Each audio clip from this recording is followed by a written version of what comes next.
Une cellule prokaryote est définie par l'absence de noyau.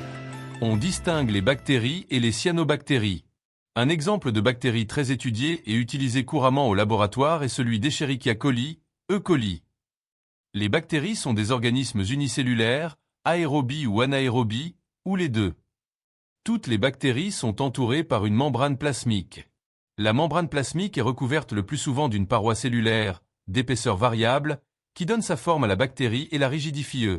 En bactériologie médicale, on distingue essentiellement les bactéries Gram+ et les bactéries Gram- grâce à la coloration de Gram. Les bactéries Gram- se colorent en rose. Elles ont une membrane lipidique externe et une paroi fine. Les bactéries Gram+ se colorent en violet.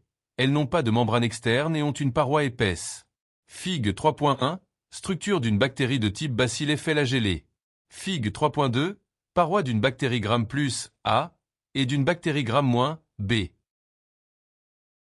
Particularité des bactéries.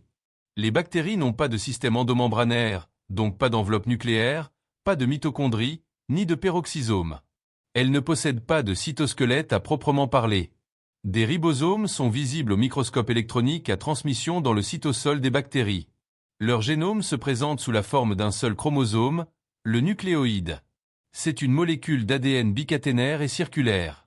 Le chromosome bactérien est fixé à des invaginations de la membrane plasmique, les mésosomes. Les bactéries peuvent parfois contenir une ou plusieurs molécules d'ADN bicaténaire, circulaires et extrachromosomiques, les plasmides. Les plasmides sont des structures facultatives. Ils codent généralement des caractères qui apportent un avantage sélectif et qui ne sont pas codés par le chromosome bactérien. Exemple, résistance aux antibiotiques, toxines. Les bactéries se divisent par scissiparité. Ces divisions peuvent être très rapides, 20 minutes dans le cas de E. coli en conditions favorables, si les bactéries sont dans un environnement nutritif suffisant. Fig 3.4, fission binaire chez une bactérie.